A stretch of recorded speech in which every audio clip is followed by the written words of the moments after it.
Hello दोस्तों, कैसे हो आप लोग। आज मैं आप लोगों के लिए हिंदी व्याकरण से संबंधित 50 एमसीक्यू लेके आई हूँ। ठीक है, जो कि जो अभी शिक्षक भर्ती आ रहे हैं उसके लिए तो मोस्ट आईएमपी रहने वाले हैं। जैसे शिक्षक शिक्षक भर्ती जैसे छत्तीसगढ़ का हो गया, अभी आने वाले हैं ना, नोटिफिकेशन आ भी गए हैं, तो उसके लिए तो हेल्पफुल रहने वाले हैं। तो आप जितने भी शिक्षक भर्ती की तैयारी कर रहे हैं वो प्रैक्टिस करने के लिए इसमें ज्वाइन हो सकते हैं। ठीक है, तो आप लोग ये प्रैक्टिस सेट बहुत ही हेल्पफुल रहने वाले हैं आप लोगों के लिए। तो चलिए वीडियो स्टार्ट करते हैं। ठीक है, तो सबसे पहले देख लेते हैं।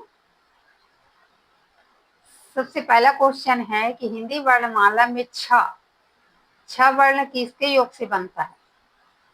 क और छ से, क और श से, क और श से और क और च से। तो मैं एक ट्रिक बताई थी कि कक्षा ऐसा करके, यहाँ पे कक्षा ऐसा करके बताई थी ना। ठीक है, ऐसी बताई थी मैं। तो यहाँ पे जो छ तो है, ये है ना, ये है छ है। ठीक है, छ है, तो क्या जाएंगे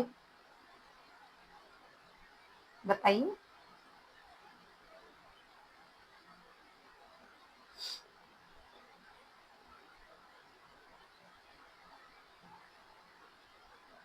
तो जो छ वर्णमाला है ना, वो जो है फर्स्ट,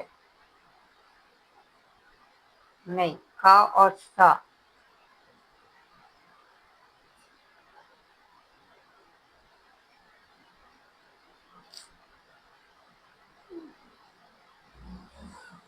क और छ से नहीं आएंगे, क और श से आएंगे। ठीक है, क और श से।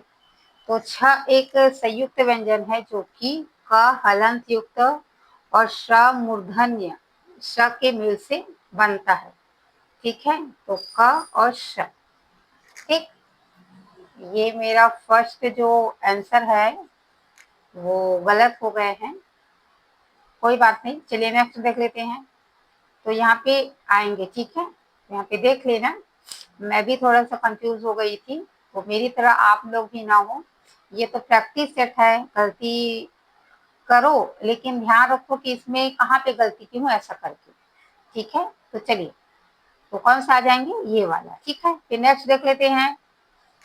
पवन शब्द का संधि विच्छेद क्या होंगे। पो प्लस अन, पौ धन नन, है ना, पो प्लस अन, प प्लस नन, पो धन अन और प प्लस वन। तो क्या आ जाएंगे ये, पो प्लस, सॉरी, पो प्लस अन पवन की प प्लस अन होंगे। ये दोनों में है, दोनों में से एक आएंगे, तो क्या आ जाएंगे बताइए। आप लोग भी बताइए, मैं एक गलती कर ली हूँ, है ना।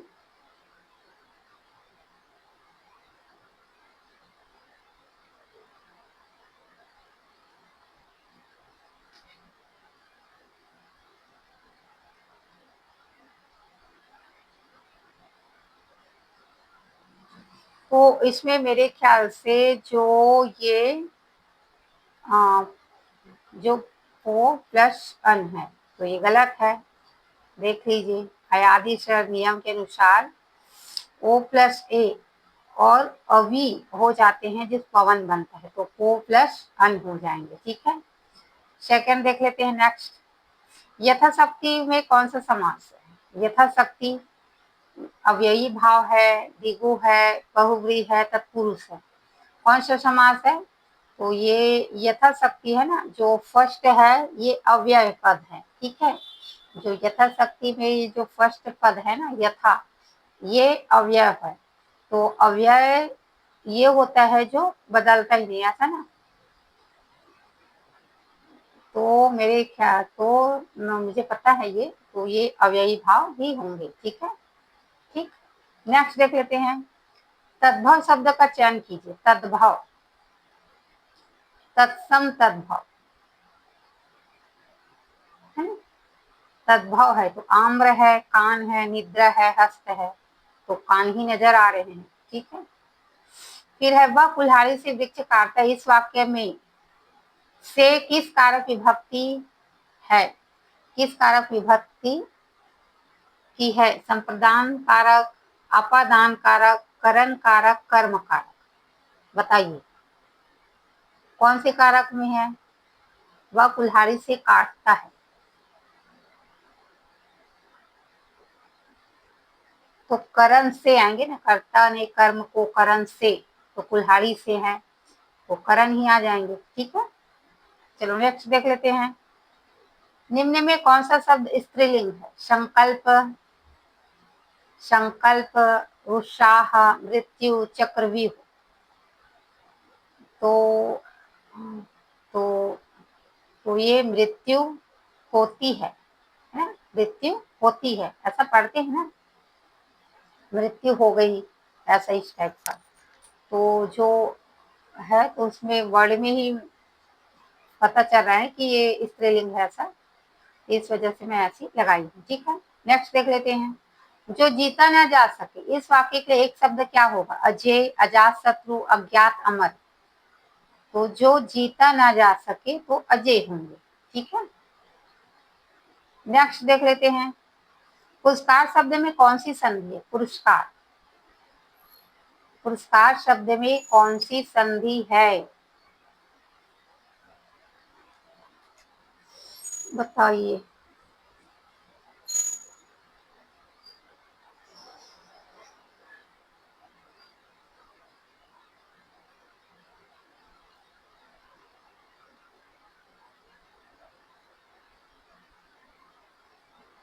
व्यंजन है, स्वर है कि विसर्ग है, कि इनमें से कोई नहीं है?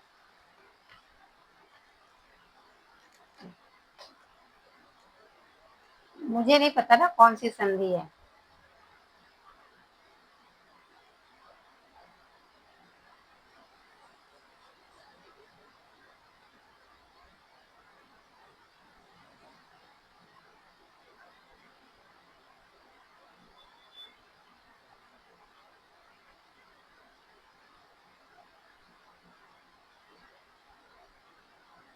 तो ये जो मेरे ख्याल से आ,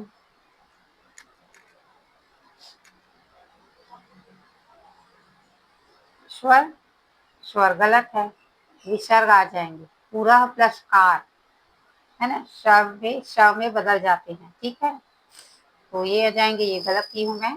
ठीक, नेक्स्ट देख लेते हैं। आंख का तारा होना मुहावरे का सही अर्थ क्या है? बहुत प्यारा होना, आंख की बीमारी, अप्रिय लिखना, बहुत दूर होना, तो ये आंख का प्यारा होना आ जाएंगे। नेक्स्ट देख लेते हैं। शुद्ध वाक्य का चयन कीजिए। सीता यह कही, सीता ने यह कही, सीता ने यह कहा, सीता यह कहा। तो सीता ने यह कही, तो सीता ने यह कहा होंगे। देखिए यह व्याकरण, यह वाक्य व्याकरण की दृष्टि से पूर्णतः शुद्ध और सरल है। ये अशुद्ध है। कर्ता ने, कर्ता के साथ ने होने पर क्रिया के कर्म के अनुसार होने चाहिए, पर यहाँ कहीं अशुद्ध है, कहीं अशुद्ध है ना। अच्छा,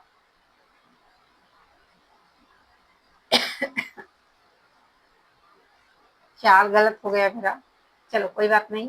अनिल और अनल शब्द का सही युग्म अर्थ क्या है? पानी और आग, हवा और आग, आग और हवा, हवा और पानी, बताइए क्या होंगे?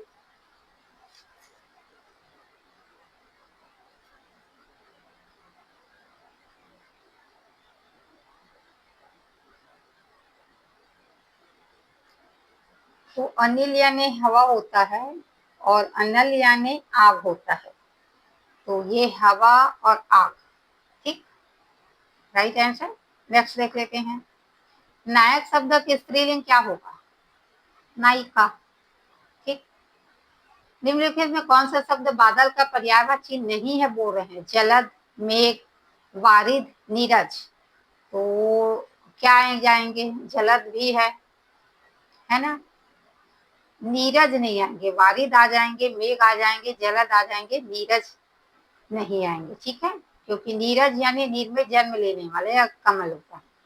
नेक्स्ट देख लेते हैं, हिंदी में वर्णों की कुल संख्या कितनी मानी गई? मानक 52 है, 44 है, 48 है, 52, तो ये 52 ही है। ठीक, नेक्स्ट देख लेते हैं, महोत्सव में संधि विच्छेद क्या होंगे? महा प्लस उत्सव, महे प्लस उत्सव, तो ये महोत्सव है ना। महन प्लस उत्सव और महा प्लस उत्सव क्या आ जाएंगे, बताइए।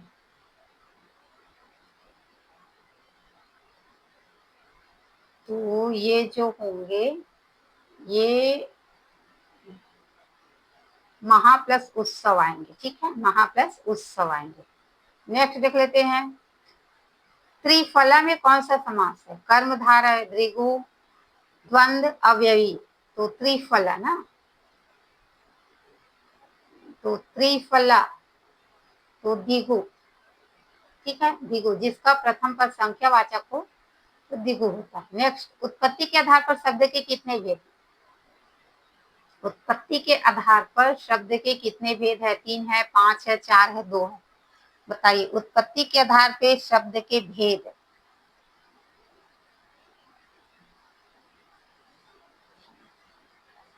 उत्पत्ति के आधार पे शब्द के जो है कितने भेद होते हैं? बताइए, 3 है, 4 है, 5 है, क्या है?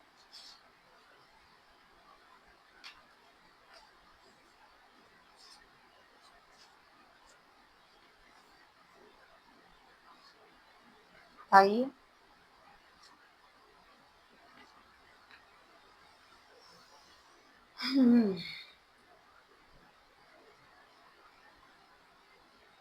तो जो उत्पत्ति के आधार पे शब्द के भेद है ना,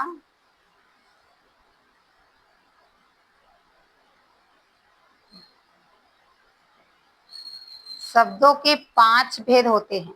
शब्दों के कितने भेद होते हैं? 5 भेद। 5 भेद है क्या?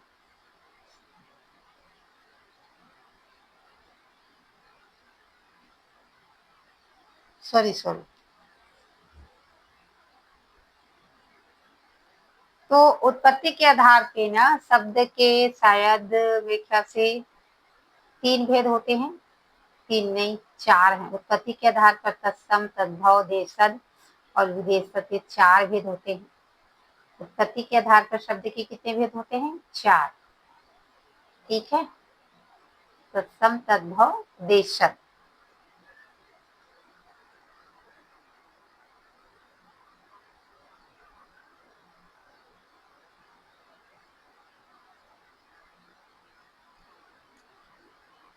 चलिए नेक्स्ट देख लेते हैं, साधु का स्त्रीलिंग क्या होंगे? साधु का तो साध्वी हो जाएंगे। ठीक, नेक्स्ट देख लेते हैं, मेरा 5 गलत हो गया ना। वाक्य के कितने अंग होते हैं? वाक्य के कितने अंग होते हैं? तो वाक्य के 2 ही होंगे। ठीक, 2 अंग, एक विधेय दूसरा उद्देश्य। स्थावर का विलोम क्या होंगे?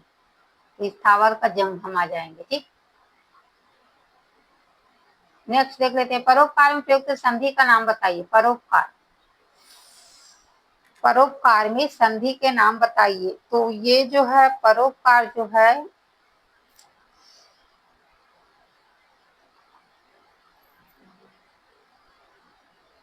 तो ये गुण स्वर संधि होंगे ना।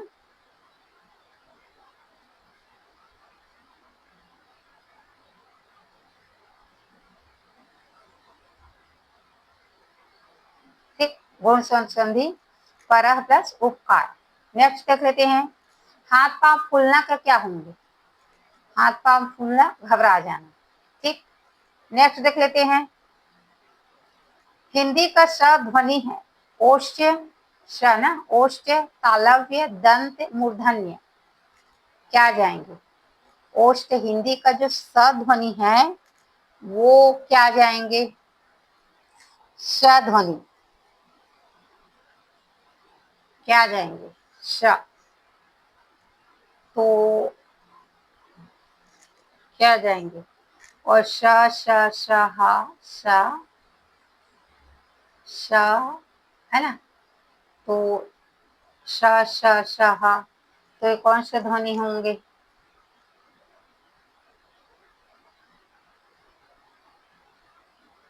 तो तालव्य ध्वनि, तालव्य नहीं, दंत, दांत की मदद से स श छ दंत ध्वनि है, ठीक है। यहाँ भी कंफ्यूज हो गई, चलो कोई बात नहीं, आप लोग मत सुना। चलिए, दशानन में कौन सा समास है? दशानन, तो ये सबको पता ही, बहुव्रीहि होंगे। निम्नलिखित में कौन सा शब्द शुद्ध है? आशीर्वाद, आशीर्वाद, आशीर्वाद, आशीर्वाद, कौन सा शब्द है शुद्ध, बताइए।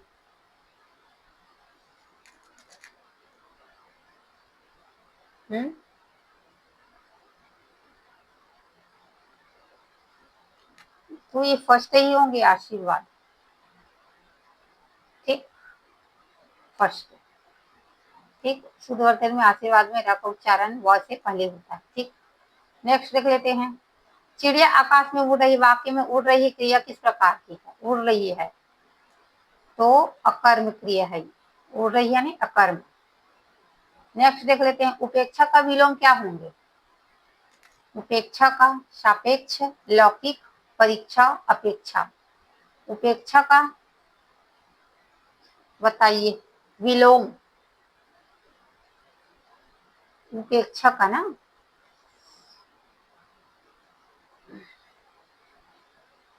उपेक्षा, अपेक्षा आएंगे, ठीक। फिर नेक्स्ट देख लेते हैं, हिंदी में कारकों की कुल संख्या कितनी होती है? 7 है, 9 है, 6 है, 8 है, तो 8 ही होते हैं। नेक्स्ट देख लेते हैं फिर, तल्लीन शब्द का सही संधि विच्छेद।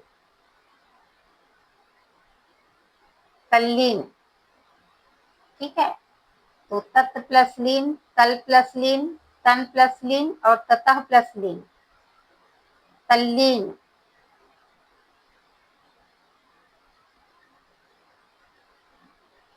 तो सही संधि विच्छेद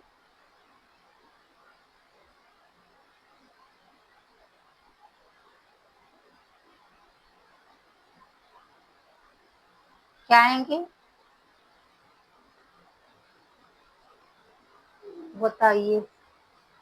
तत् प्लस लीन, तल प्लस लीन,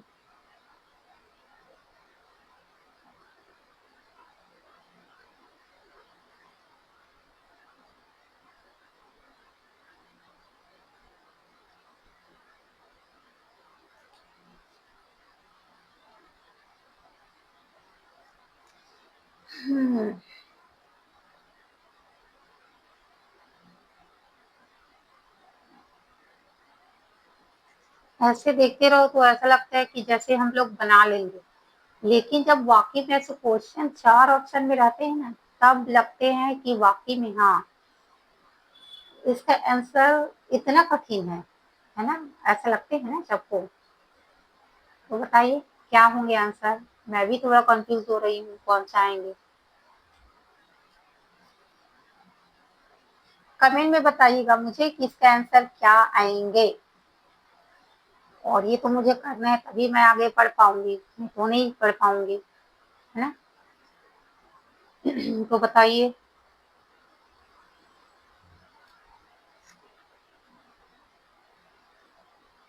तो मैं ये लगा रही हूँ, शायद से गलत है, तत् प्लस लीन है, तत् प्लस लीन।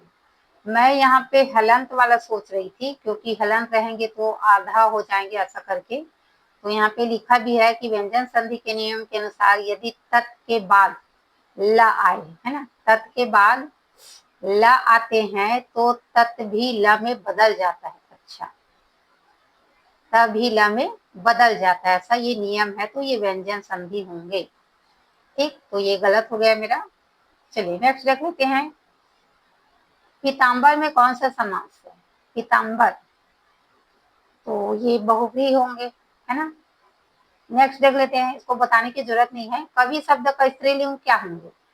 कवयत्री, कवि अत्री, कवि इत्री और कवइत्री, क्या आएंगे? तो ये आ जाएंगे लास्ट, ठीक है, कवइत्री।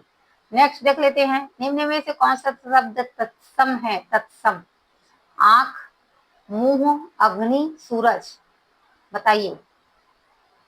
तत्सम है ना, तत्सम बोल रहे हैं, तद्भव नहीं बोल रहे, तत्सम है, तो तत्सम कौन सा आएगा? तो अग्नि तो तत्सम है। ठीक है, नेक्स्ट देख लेते हैं। जिसकी लाठी उसकी भैंस वाक्य में किस, जिसकी उसकी क्या है? जिसकी लाठी उसकी भैंस में जिसकी उसकी क्या है? तो प्रश्नवाचक है, संबंधवाचक है, निश्चयवाचक है, निजवाचक है। तो ये जिसकी लाठी उसकी भैंस, तो ये संबंधवाचक ही होंगे, है ना, संबंध जोड़ रहे हैं। चलो नेक्स्ट देख लेते हैं। अन्वय का सही संधि विच्छेद क्या आ जाएंगे? अनु प्लस आय, अनु प्लस ए, अन प्लस ए, अन प्लस वय, क्या आ जाएंगे?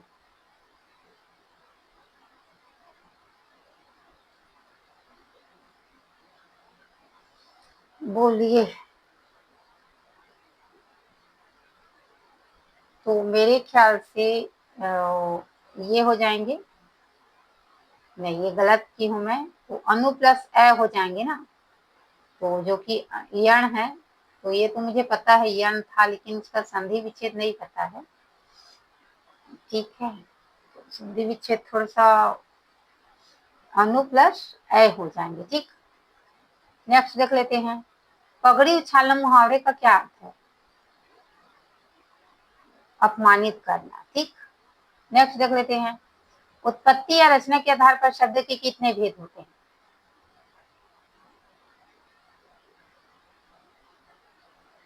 उत्पत्ति या रचना के आधार पे शब्द के भेद।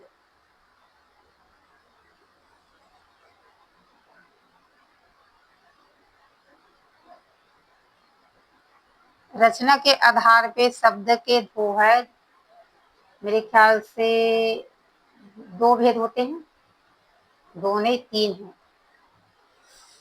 यार ये कैसे कंफ्यूजन हो रही है मैं, वो भी उत्पत्ति के आधार पे दिए थे, शायद उत्पत्ति ही दिए थे। चलो गड़बड़ हो रही है मेरे से। चलिए नेक्स्ट देख लेते हैं। 9 गलत हो गए मुझे। हिंदी में सर्वनाम की कुल कितनी संख्या है? हिंदी में सर्वनाम, तो सर्वनाम जो है, अच्छा कुल संख्या बोल रहे हैं ना, तो सर्वनाम जो है संख्या ना, संख्या पूछ रहे हैं, प्रकार नहीं पूछ रहे हैं ना। तो हिंदी में सर्वनाम जो है मेरे ख्याल से 11 या 12 होते हैं, 11 या 12, तो मेरे ख्याल से दोनों में आएंगे 11 या 12 ऐसा करके। तो मैं 11 लगा रही हूँ, देखते हैं सही है। हाँ सही है। ठीक, तो 11 सही है। चलिए फिर नेक्स्ट देख लेते हैं। निम्न में कौन सा शब्द बिजली का पर्यायवाची नहीं है? तनिया, दामिनी, तड़ित, चंचला। तो ये तनिया नहीं है, बाकी तीनों है। ठीक है, नेक्स्ट देख लेते हैं। सच्चिदानंद का सही संधि विच्छेद क्या होंगे? सच्चिदानंद, सत्य प्लस चित्त प्लस आनंद, सत्य प्लस चित्त प्लस आनंद, यही होंगे। ठीक, नेक्स्ट देख लेते हैं। निम्न में से विशेषण शब्द का चयन कीजिए। निम्न में से विशेषण शब्द का चयन कीजिए। मिठास, मीठा, मिठाई, तो ये मिठास विशेषण बोल रहे हैं ना, वो विशेषण बताइए। विशेषण, इनमें से विशेषण, विशेषण किसे कहते हैं? विशेषता बताते हैं ना, वो कैसा है ऐसा करके, तो मीठा आएंगे। मीठा या मिठास, मिठाई तो नहीं आएंगे, मीठा या मिठास दोनों में आ जाएंगे। तो अगर भाववाचक बोलते तो ये मिठास आ जाएंगे, तो मीठा तो विशेषण ही होंगे, यही होंगे। हाँ ठीक, यही होंगे। ठीक, नेक्स्ट देख लेते हैं। हाथ कंगन को आर्षी क्या? प्रत्यक्ष को प्रमाण की आवश्यकता नहीं है। ठीक, नेक्स्ट देख लेते हैं। वृक्ष से पत्ते गिरते में कौन सा कारक है? करण कारक, अधिकरण, कर्म, आपादान। पत्ते गिरते हैं तो अलग हो रहे हैं, तो क्या आ जाएंगे?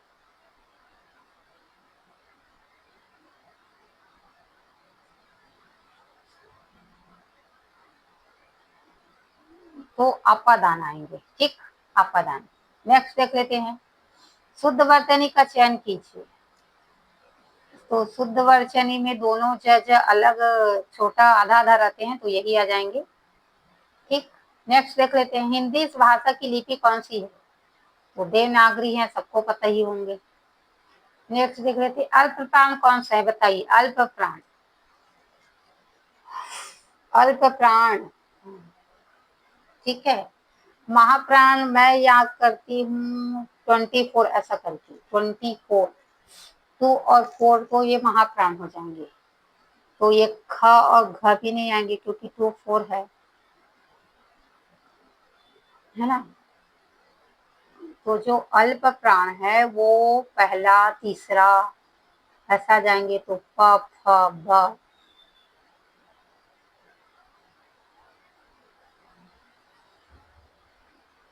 भ, प फ,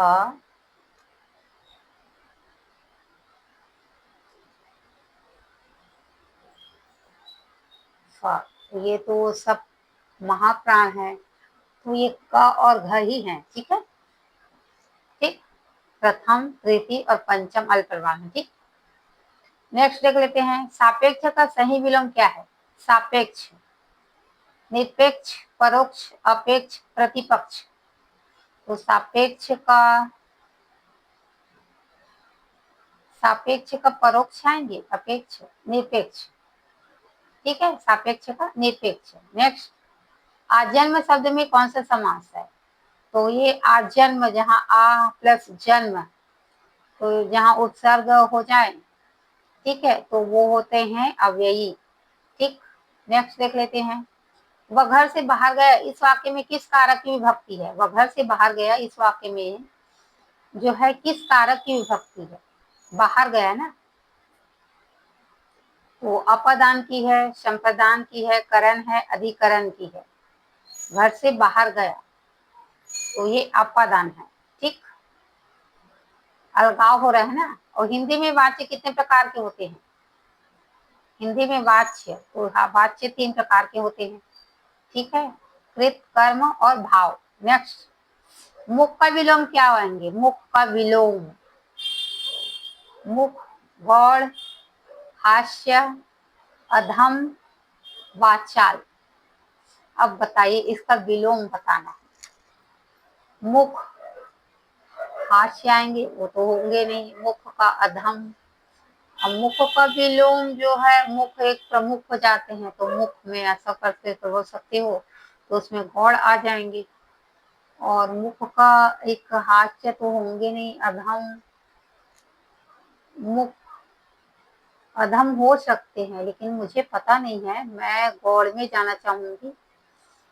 वाचाल तो नहीं होंगे, हास्य भी नहीं होंगे, या अधम होंगे या गौड़ होंगे, दोनों में से एक होंगे। तो क्या आते हैं, देखते हैं, मैं गौड़ में जाना चाहूंगी। चलिए देखते हैं, टाइम वेस्ट ना करते हुए। कितना टाइम हो गया है? 28 मिनट हो गए हैं। मेरे में भी 9 गलत हुए हैं, अगर ये गलत हुए तो 10 हो जाते हैं। चलिए देख लेते हैं फिर, है ना, ठीक है, चलिए देख लेते हैं। तो ये गलत है। अच्छा, मुख यानी चुप रहने वाला, मुख, यहाँ मुख लिखा है ना, तो इसी वजह से मैं मुख रहते तो ये बोल देती, लेकिन यहाँ पे तो मुख लिखा है, तो हो सकता है ये वर्तनी में गलत है ना। तो मुख रहते तो मैं इसमें लगा लेती। तो चलो कोई बात नहीं, मेरा 10 गलत हो गया है। तो आप लोग भी देख सकते हो मैं कहाँ कहाँ पे गलती की हूँ। यहाँ पे वर्तनी में अशुद्धि है, तो उस वजह से मैं यहाँ गलत कर दी हूँ। मुख रहते वहां पे तो मुख लिखा है, तो इस वजह से तो मैं सोची मुख यानी प्रमुख ऐसा करके, तो इस वजह से मैं गौड़ लगाई हूँ। तो हो सकता है आप लोग भी ऐसा करो, ठीक है, कोई बात नहीं। चलिए 10 गलत हुआ, 40 सही हुआ मेरा। तो फ्रेंड, ये वीडियो कैसे लगे आप मुझे कमेंट में बताइएगा। और आप लोगों के ये जो 50 में कितने क्वेश्चन जो है सही कर पाए, और अगर 50 में 50 कर पाते हैं तो वेल डन, है ना।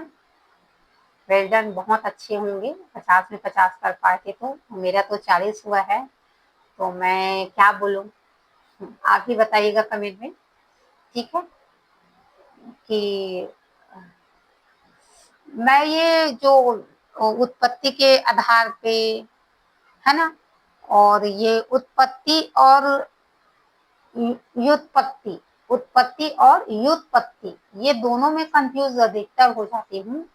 तो इस वजह से ये शब्द वाक्यों के भेद में थोड़ा-सा मुझे और करने की ज़रूरत है। तो चलिए, मैं तो अपनी ये जान गई हूँ कि मैं कहाँ पे थोड़ा कंफ्यूज होती हूँ, तो मैं नेक्स्ट टाइम ध्यान रखूँगी इन सब चीज़ों का। तो आप लोग बताइए कि आप लोगों की कितनी सही हुई, ठीक है? और यहाँ पे मैं कर देती हूँ डन।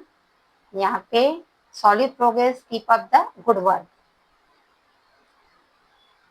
है ना? तो यहाँ लास्ट 10 में रही हूँ, इसको ऐसा, ठीक है? संबंधी लघु सभी प्रश्न उत्तर दिए, शब्द भंडार, मुहावरे, विलोम आपकी बहुत अच्छी पकड़ है। और संधि व्यंजन के नियमों का पुनः अभ्यास करें, मुझे बोल रहे हैं ना। और यहाँ पे निर्माण में ध्वनि को उच्चारण के आधार पर भेदों को ध्यान से समझें, तो यही मुझे बोले गए हैं। तो ठीक है, फोकस करूंगी इन सब चीज़ों में। आप भी ऐसे बने रहिए और ऐसे करते रहिए और अपनी ये जांचते रहिए कि मैं कितना कर पा रही हूँ। अगर फ्रेंड यहाँ प्रैक्टिस करोगे ना, तो आपको सही जानकारी मिलेगी कि वाकई में मैं कहाँ पे गलत हूँ। ऐसा करके ये बहुत अच्छा है कि ऐसे क्वेश्चन मैं आपके लिए लेके आ रही हूँ। और मुझे ऐसा लगता था कि मैं सब कर पाऊंगी, है ना? लेकिन जब आप एग्जाम में बैठोगे ना, तो आपको पता चलते हैं कि आप कितने पानी में, है ना? ऐसा होता है और मेरे साथ भी देख लीजिए। तो ये फ्रेंड, ये प्रैक्टिस से करते रहिए, आप लोगों के लिए बहुत अच्छे हैं, ठीक है? तो फिर चलिए नेक्स्ट वीडियो में फिर मिलते हैं, तब तक के लिए धन्यवाद, ठीक है? और कमेंट में बताइएगा फ्रेंड ये वीडियो आपको कैसे लगे, ठीक है? चलिए फिर देख लेते हैं नेक्स्ट वीडियो में, तब तक के लिए धन्यवाद।